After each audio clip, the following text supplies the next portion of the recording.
आज हम class 10th के साइंस का लाइट चैप्टर जो है उसका ऑब्जेक्टिव क्वेश्चन करेंगे। टोटल 50 क्वेश्चन रहेगा, जिसमें कि ऑब्जेक्टिव होगा और वस्तुनिष्ठ प्रश्न होगा, जिसमें 4 ऑप्शन दिए रहेंगे और उसमें एक सही होगा। तो चलिए शुरू करते हैं। पहला सवाल है, प्रकाश की किरण गमन करती है। ऑप्शन ए है सीधी रेखा में, ऑप्शन बी है टेढ़ी रेखा में, ऑप्शन सी है किसी भी दिशा में, ऑप्शन डी है इनमें से कोई नहीं। तो प्रकाश जो है हमेशा सीधी रेखा में गमन करती है। प्रकाश हमेशा सीधी रेखा में गमन करती है, इसका मतलब ऑप्शन ए बिल्कुल सही हो जाएगा। क्वेश्चन नंबर 2 है कि प्रकाश का वेग न्यूनतम होता है। प्रकाश का वेग न्यूनतम किसमें होता है? तो प्रकाश का वेग जो होता है सबसे कम निर्वात में होता है। तो ऑप्शन नंबर ए निर्वात में सही हो जाएगा, क्योंकि निर्वात में कुछ भी पदार्थ नहीं पाए जाते हैं, जिसके कारण प्रकाश आसानी से पार कर जाता है। अगला सवाल है कि मोटर गाड़ी के चालक के सामने लगा दर्पण होता है। ऑप्शन नंबर ए है समतल दर्पण, ऑप्शन नंबर बी है उत्तल दर्पण, ऑप्शन नंबर सी है अवतल दर्पण और ऑप्शन नंबर डी है उत्तल लेंस। तो गाड़ी के सामने चालक जो बैठे होते हैं उसके सामने जो लगा होता है मोटर गाड़ी के चालक के सामने, तो सामने पीछे देखने के लिए आईने लगे होते हैं और लेंस तो लगे होते नहीं हैं, इसीलिए ऑप्शन डी जो है ये गलत ही हो जाएगा। तो आगे देखने के लिए जो होते हैं इस प्रकार के दर्पण लगे होते हैं और इस प्रकार के दर्पण उत्तल लेंस कहलाते हैं, जो कि ऑप्शन नंबर बी सही हो जाएगा। अगला सवाल है कि मोटर कार के हेडलाइट में किसका प्रयोग होता है। मोटर कार के हेडलाइट में किसका प्रयोग होता है? तो मोटर लाइट जो होता है इस टाइप का होता है और इसमें जो है इस टाइप का दर्पण होता है और इस दर्पण का नाम है अवतल दर्पण। तो ऑप्शन सी जो है हमारा बिल्कुल सही हो जाएगा। तो मोटर कार के हेडलाइट में किसका प्रयोग होता है? अवतल दर्पण का प्रयोग होता है। अगला सवाल है, समतल दर्पण द्वारा बना प्रतिबिंब होता है। ऑप्शन ए है वास्तविक प्रतिबिंब, ऑप्शन बी है काल्पनिक प्रतिबिंब, ऑप्शन सी है दोनों और ऑप्शन डी है इनमें से कोई नहीं। तो समतल दर्पण में जो प्रतिबिंब बनता है उसको पर्दे पर हम नहीं उतार सकते हैं, इसका मतलब वो प्रतिबिंब जो होते हैं काल्पनिक होते हैं। और जब हम समतल दर्पण में किरण आरेख खींचते हैं तो इधर जो होता है प्रतिबिंब जो बनता है डॉटेड लाइन में बनता है, इसका मतलब जो है ये काल्पनिक प्रतिबिंब होता है, इसलिए ऑप्शन बी सही हो जाएगा। अगला सवाल है, लेंस की क्षमता का एसआई मात्रक क्या होता है? तो लेंस की क्षमता का एसआई मात्रक डायोप्टर होता है। तो ऑप्शन ए बिल्कुल सही हो जाएगा। अगला सवाल है, प्रकाश की किरणों का पथ दर्शाने वाले चित्र को कहा जाता है। प्रकाश की किरण को जो पथ दर्शाता है उस चित्र को कहा जाता है। तो ऑप्शन ए है किरण रेखा, ऑप्शन बी है फोकस, ऑप्शन सी है किरण पुंज, ऑप्शन डी है इनमें सभी। तो इसमें जो है प्रकाश के पथ को दर्शाने वाले चित्र को किरण आरेख कहा जाता है, इसका मतलब ऑप्शन ए बिल्कुल सही हो जाएगा। अगला सवाल है, 2D क्षमता वाले लेंस का फोकसांतर होता है। मतलब 2D क्षमता वाले लेंस जो है उसका फोकस दूरी पूछ रहा है। तो फोकस दूरी निकालने के लिए एक सूत्र होता है 1/f इक्वल टू p, और जब फोकस निकालना चाहते हैं तो f बराबर होता है 1/p, और जब सेंटीमीटर में निकालना होता है तो 100/p। तो 100/2 कटा देंगे तो 50 cm में निकलेगा। तो हमारा ऑप्शन नंबर डी जो होगा बिल्कुल सही हो जाएगा। ऑप्शन नंबर डी क्या होगा? बिल्कुल सही हो जाएगा। बढ़ते हैं अगले क्वेश्चन की ओर। अगला क्वेश्चन है, किसी उत्तल लेंस का फोकस 50 cm है तो उसकी क्षमता क्या होगी? तो ये जो है 8 सवाल का जस्ट उल्टा 9 सवाल है। तो 9 सवाल में क्या पूछ रहा है? क्षमता। तो क्षमता ज्ञात करने के लिए P बराबर सूत्र लगाएंगे 1/f, और जब CM में दिया गया हो तो 100/f लगाएंगे, तो 100/50 होगा जो कि 2 निकलेगा।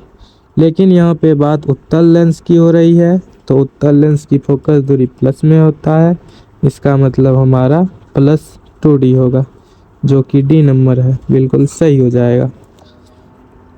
अगला सवाल है प्रकाश के किरणों के समूह को कहा जाता है। तो प्रकाश के किरण के समूह को क्या कहा जाता है? ऑप्शन ए है प्रकाश स्रोत, ऑप्शन बी है किरण पुंज, ऑप्शन सी है प्रदीप्त, ऑप्शन डी है प्रकीर्णन।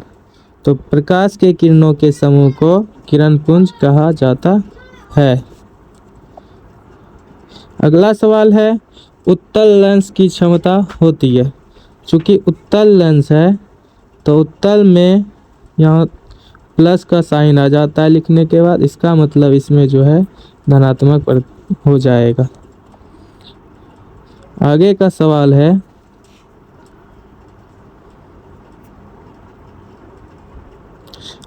सवाल है कि अवतल लेंस की क्षमता होती है। तो उत्तल प्लस में होता है, तो अवतल किस में होगा? माइनस में होगा।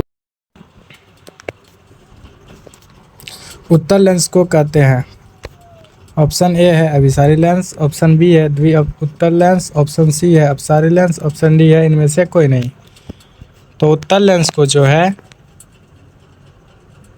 अभिसारी लेंस कहा जाता है। उत्तल लेंस को क्या कहा जाता है? अभिसारी लेंस। उत्तल को लेंस क्या कहा जाता है? अभिसारी लेंस।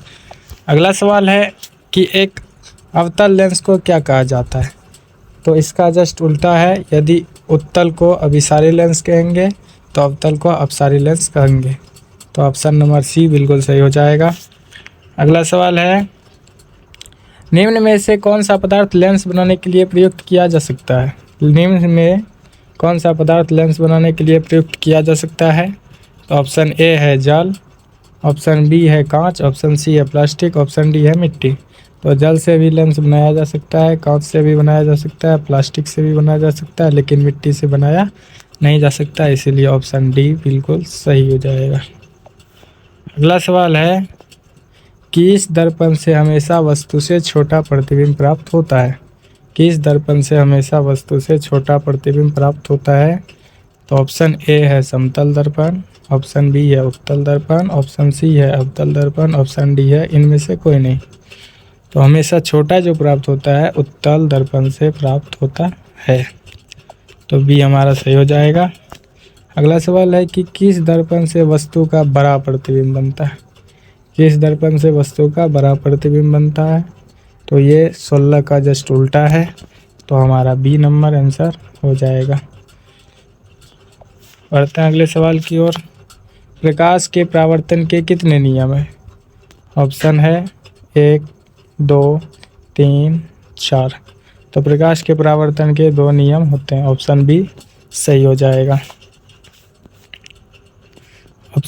अगला सवाल है जब प्रकाश की किरण हवा से कांच में प्रवेश करती है तो मुड़ जाती है।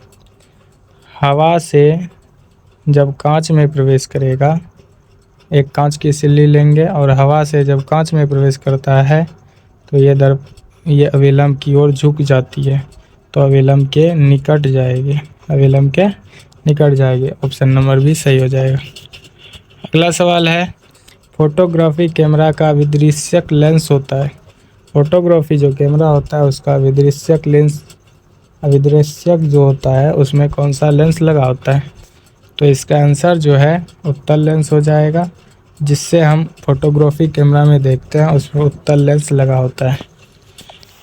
अगला सवाल है साइड मिरर के रूप में प्रयुक्त होता है। ड्राइवर जो आगे बैठा रहता है वो साइड को देखने के लिए जिस मिरर का उपयोग किया जाता है उसको साइड मिरर कहा जाता है, और इसमें जो है उत्तल लेंस का उपयोग किया जाता है। अगला सवाल है कि एक अवतल लेंस की फोकस दूरी 10 cm है तो उसकी वक्रता त्रिज्या क्या होगी? तो वक्रता त्रिज्या जो होती है फोकस दूरी की 2 गुनी होती है। जब फोकस दूरी 10 है तो 2 गुना 10 करेंगे 20 cm हो जाएगा।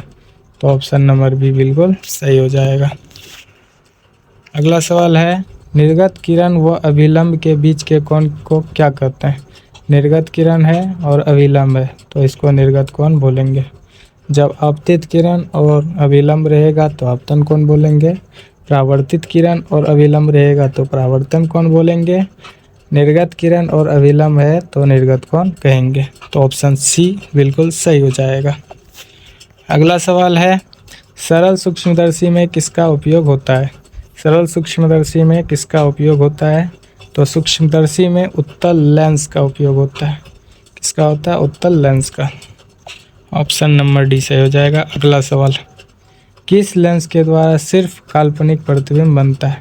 किस लेंस के द्वारा, तो इसका आंसर जो है बी नंबर हो जाएगा। अवतल लेंस के द्वारा जो होते हैं केवल काल्पनिक प्रतिबिंब बनते हैं, डॉट के रूप में बनता है इसमें। अगला सवाल है परावर्तन के नियम से क्या निर्धारित होता है। तो परावर्तन के नियम से होता है आपतन कोण बराबर परावर्तन कोण। तो ऑप्शन ए बिल्कुल सही हो जाएगा। अगला सवाल है काल्पनिक प्रतिबिंब होता है। तो काल्पनिक प्रतिबिंब जो होते हैं हमेशा सीधा ही होता है। काल्पनिक प्रतिबिंब जब भी बोलेगा तो सीधा बोलेगा और वास्तविक प्रतिबिंब हमेशा उल्टा होता है। तो हमारे जो समतल दर्पण होते हैं उसमें काल्पनिक प्रतिबिंब बनते हैं, इसीलिए हमारे जैसा सीधा प्रतिबिंब उसमें भी बनता है। अगला सवाल है कि लेंस में मुख्य फोकस की संख्या कितनी होती है। तो जब लेंस खींचा जाता है तो उसमें मुख्य फोकस 2 होता है। तो मुख्य फोकस की संख्या 2 हो जाएगी। ऑप्शन नंबर ए बिल्कुल सही होगा। अगला सवाल है सर्च लाइट का परावर्तक सतह क्या होता है। सर्च लाइट का परावर्तक सतह कैसा होता है। तो सर्च लाइट जो होते हैं इस टाइप के होते हैं जिससे रोशनी निकलती है। तो इसमें दर्पण जो लगा होता है इस टाइप का होता है और जो कि अवतल दर्पण कहलाता है। तो अवतल होता है। ऑप्शन नंबर बी सही हो जाएगा। अगला सवाल है दाढ़ी बनाने में कौन सा दर्पण उपयुक्त होता है। तो जब दाढ़ी बनाते हैं तो इसमें ऐसा सा दर्पण के सामने बैठ के जो है हजामत दाढ़ी बनाता है और इसीलिए जो है अवतल दर्पण का उपयोग हो जाएगा। बढ़ते हैं अगले सवाल की ओर। अगला सवाल है कि उत्तल लेंस की क्षमता, उत्तल लेंस है मतलब प्लस में होगा की क्षमता 1 डायप्टर है तो उस लेंस की फोकस दूरी क्या होगी। तो प्लस 100 सेंटीमीटर हो जाएगा।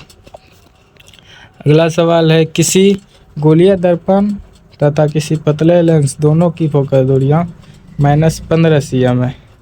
तो दर्पण तथा लेंस संभवतः होगी। यहाँ पे माइनस लिखा हुआ है, ऋणात्मक है, इसका मतलब ये अवतल होगा और इसका आंसर जो होगा यहाँ पे दोनों अवतल ए नंबर हो जाएगा।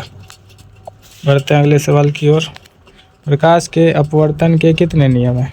तो प्रकाश के अपवर्तन के 2 नियम है। ऑप्शन नंबर बी सही हो जाएगा। अगला सवाल है कि किसी माध्यम के अपवर्तनांक का मान क्या होता है। तो स्नेल के नियम के अनुसार आपतन कोण की जिया और परावर्तन कोण की जिया का अनुपात जो होती है वो एक अपवर्तनांक होता है। तो ऑप्शन नंबर ए सही हो जाएगा। अगला सवाल है एक उत्तल लेंस होता है सभी जगह मोटा, बीच में की अपेक्षा किनारा मोटा। तो उत्तल लेंस इस प्रकार का होता है तो बीच में मोटा होता है और इधर पतला होता है। तो किनारों की अपेक्षा बीच में मोटा, सी नंबर सही हो जाएगा। अगला सवाल है अवतल लेंस का आवर्धन बराबर सूत्र क्या होता है। तो अवतल लेंस है तो लेंस का आवर्धन v/u हो जाएगा और यदि दर्पण रहेगा तो -v/u होगा। अगला सवाल है गोलीय दर्पण में फोकसांतर और वक्रता त्रिज्या के बीच में क्या संबंध है। तो f बराबर होता है r/2 जो कि सी नंबर सही है। अगला सवाल है सोलर कुकर में किस का उपयोग किया जाता है? तो सोलर कुकर में जो है अवतल दर्पण का उपयोग किया जाता है। इसका किया जाता है अवतल दर्पण का। अगला सवाल है उत्तल लेंस में प्रतिबिंब जो बनता है कैसा होता है? तो उत्तल लेंस में हमेशा वास्तविक प्रतिबिंब बनता है, लेकिन उत्तल दर्पण में आभासी प्रतिबिंब बनता है। उत्तल दर्पण में हमेशा आभासी बनता है, लेकिन लेंस में हमेशा वास्तविक प्रतिबिंब बनता है, और वास्तविक हमेशा उल्टा होता है। अगला सवाल है कि उत्तल लेंस में जब बीम f और 2f के बीच में रखा जाता है तब बना प्रतिबिंब होता है। तो f और 2f में जब रखा जाता है के बीच में जब रखा जाता है तो हमारा प्रतिबिंब जो होता है वो समांतर हो जाता है, जो कि वास्तविक होता है और बहुत बड़ा होता है। ए नंबर आंसर हो जाएगा। अगला सवाल है दो वक्रीय पृष्ठों से घिरे ठोस माध्यम को क्या कहा जाता है? तो वक्रीय पृष्ठों से घिरे माध्यम को लेंस कहा जाता है। अगला सवाल है एक दर्पण जो बाहर की तरफ वक्रित होता है, तो बाहर की तरफ ऐसे वक्रित होता है, और यह हमारा उत्तल दर्पण कहलाता है। तो ऑप्शन सी बिल्कुल सही हो जाएगा। अगला सवाल है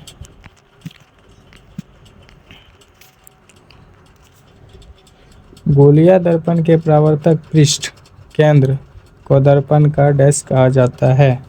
तो गोलीय दर्पण जो होते हैं उसके बीच में जो पाया जाता है ध्रुव होता है, तो ध्रुव हो जाएगा ऑप्शन नंबर बी। अगला सवाल है किसी लेंस द्वारा उत्पन्न आवर्धन का SI मात्रक क्या होता है? तो आवर्धन ज्ञात करने के लिए सूत्र होता है M=H'/H, और ये भी मीटर में होता है, ये भी मीटर में होता है, दोनों कट जाता है, इसका कोई मात्रक नहीं होता है। तो ऑप्शन नंबर डी बिल्कुल सही हो जाएगा। अगला सवाल है लेंस के केंद्रीय बिंदु को कहते हैं। तो लेंस का जो केंद्रीय बिंदु होता है उसको क्या कहा जाता है? तो उसको कहा जाता है प्रकाशिक केंद्र। तो ऑप्शन नंबर बी सही हो जाएगा। अगला सवाल है किसी शब्दकोश में पाए गए छोटे अक्षरों को पढ़ते समय आप किस लेंस को पसंद करेंगे? तो छोटे अक्षरों को बड़ा करके देखने के लिए उत्तल लेंस का उपयोग किया जाएगा। तो 50 cm फोकस दूरी वाला उत्तल लेंस का उपयोग करेंगे। अगला सवाल है इनमें से कौन दर्पण सूत्र है? तो दर्पण सूत्र होता है 1/v + 1/u = 1/f, जो कि ए नंबर सही होगा। अगला सवाल है गोलीय दर्पण का वक्रता केंद्र को किस अक्षर से निरूपित किया जाता है? तो गोलीय दर्पण का वक्रता केंद्र जो होता है उसे सी से निरूपित किया जाता है। सेंटर ऑफ कर्वेचर वक्रता केंद्र को सी से निरूपित किया जाता है। ऑप्शन नंबर ए सही हो जाएगा। 49 है कि निर्वात में प्रकाश की चाल क्या होती है? तो निर्वात में प्रकाश की चाल 3 × 10⁸ मीटर प्रति सेकंड होती है, या 3 × 10⁵ किलोमीटर प्रति सेकंड होती है। तो हमारा ए नंबर आंसर सही हो जाएगा, 3 × 10⁸ मीटर प्रति सेकंड। अगला सवाल है दंत विशेषज्ञ मरीजों के दांत को बड़ा प्रतिबिंब देखने के लिए किस दर्पण का उपयोग करते हैं? तो दंत विशेषज्ञ क्या करते हैं? अवतल दर्पण का उपयोग करते हैं। किस दर्पण का उपयोग करते हैं? अवतल दर्पण का उपयोग करते हैं। ऑप्शन नंबर ए बिल्कुल सही हो जाएगा। इस प्रकार से हमारा 50 ऑब्जेक्टिव क्वेश्चन पूरा हो गया है। अब मिलते हैं अगले वीडियो में और ऑब्जेक्टिव क्वेश्चन लेकर के।